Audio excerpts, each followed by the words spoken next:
최근 지방자치단체와 학교가 손을 잡고 학교의 일부 공간을 문화예술 놀이터로 만들었다고 합니다. 바로 문화예술 플랫폼 엉뚱인데요.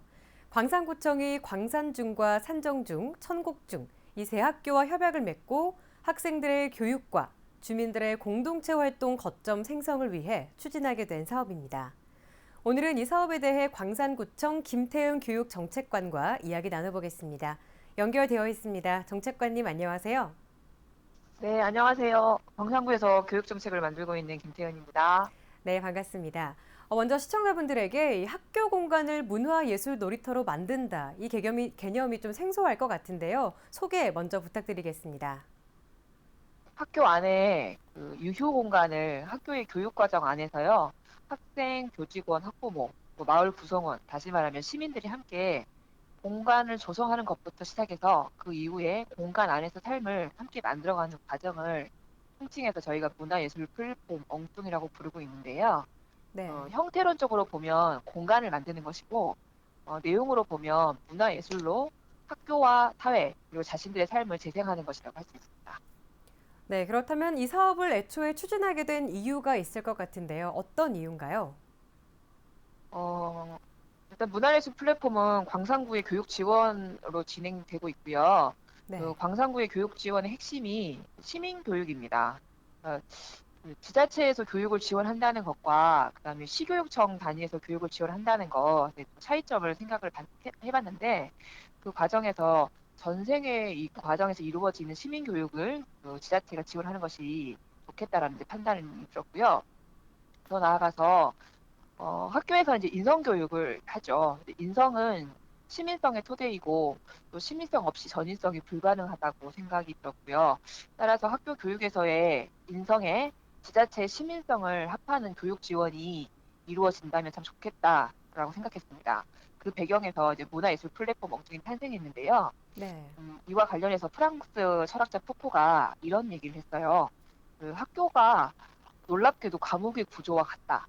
건물의 형태가, 즉 공간이 학생들에게 어떤 영향을 주는데 그 푸코는 학생을 관찰과 통제의 대상으로만 여기던 학교의 모습은 폐쇄성이 짙고 획일성의 변화 여지가 없는 공간으로 교사와 학생 간의 뚜렷한 권력 관계를 만들어낸다는 말을 합니다.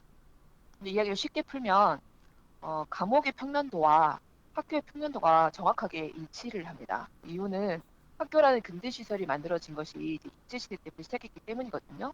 근데 문제는 이러한 공간이 어떻게 영향을 주었는가에 주목을 했다는 거예요.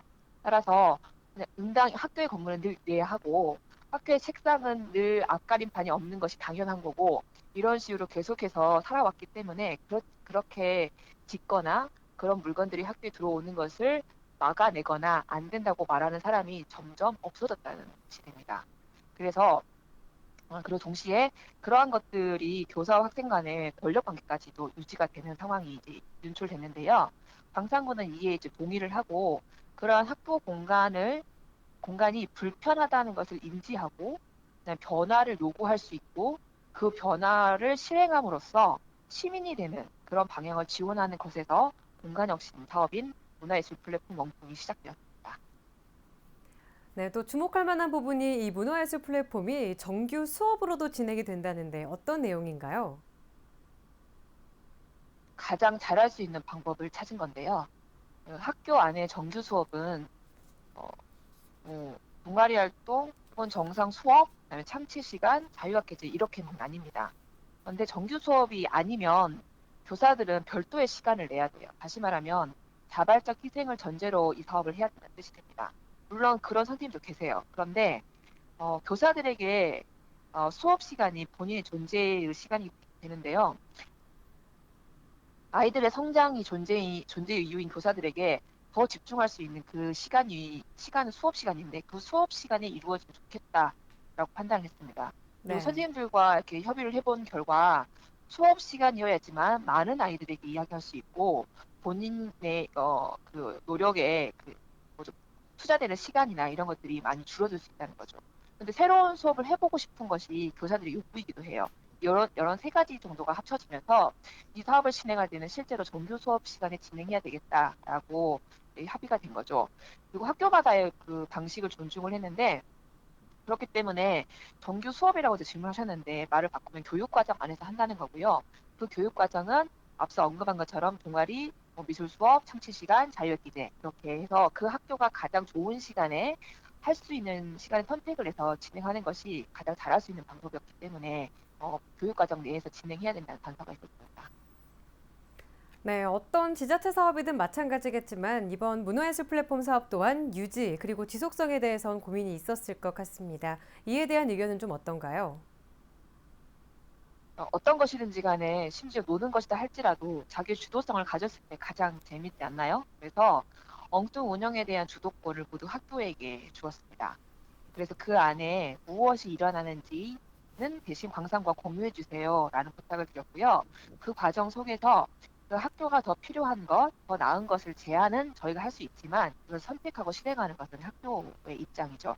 다시 말하면 지원하되 간섭하지 않는다라는 팔거리 원칙을 저희는 준수를 하면서 지속 가능성을 염두에 두고 있고요. 그 네. 일례로 지금 세 개 학교가 개설을 했는데 광산 중에 엉뚱 신나고라는 그 공간은 현재 윈터스쿨을 열어서 학생들 스스로 공부하는 거하고 그림방을 열고 있어요. 그래서 어떻게 된 사업인지 여쭤봤더니 이 공간이 있으니까 학원에 가는 것보다 우리가 스스로 공부를 가르쳐 주면 더 좋겠다. 뭐 이런 얘기를 학생들이 주고받았다는 것을 저희가 들었죠. 그리고 나서 저희는 이제 지켜봤는데 실제로 그걸 운영을 했어요.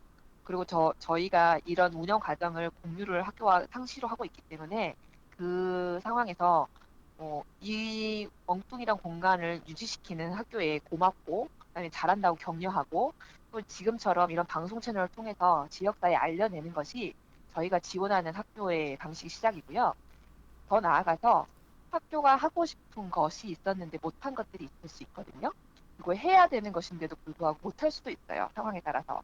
그러한 진행을 할 때 이 공간을 거점으로 해서 어려운 점이 생기면 그 방법을 찾아서 지원해 주는 것이 광산구의 지원 방식이고 그것이 계속해서 엉뚱이란 공간이 교사와 아이들과 학부모와 바뀌어도 유지할 수 있는 방법이라고 생각하고 있습니다. 네, 그럼 마지막으로 문화예술 플랫폼 사업의 앞으로의 방향 알려주시죠.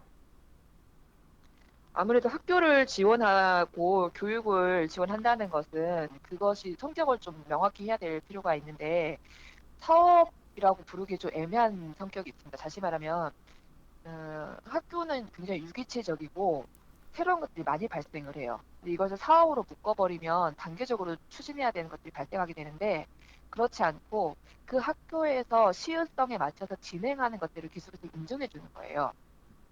그 과정이 있고요. 두 번째는 그 광산구는 그 다른 학교로 이제 확대를 하려고 하는데 신나는 학교나 뭐 재미있는 학교, 엉뚱한 학교를 이제 거대한 꿈은 전국화 시키는 거고요. 그 과정을 통해서 저희가 진행하려고 하는 것이 광산구 공간혁신 포럼을 지금 준비를 합니다. 그래서 공간과 문화예술을 통해서 아이들과 교사 그리고 마을의 변화 방안을 찾고 실제로 성공 사례만 얘기하는 것이 아니라 어떤 어려움이 있었는지 실패 사례를 나누면서 이것을 더욱더 함께 하고자 하는 선생님과 마을 주민들을 찾고자 합니다. 그 안에서 일어난 이야기를 모으고 또 동시에 그것을 책으로 출판하고 또 그림책으로 만들어가고 이러한 것들을 타 시도나 혹은 뭐 제3세계까지 연결해서 소개할 수 있는 그림책 제작을 지금 준비를 하고 있습니다. 네, 오늘은 지자체와 학교가 협력한 문화예술 플랫폼 엉뚱에 대한 이야기 나눠봤습니다. 정책관님 오늘 말씀 고맙습니다. 네, 감사합니다. 네, 지금까지 광산구청 김태은 정책관과 이야기 나눠봤습니다.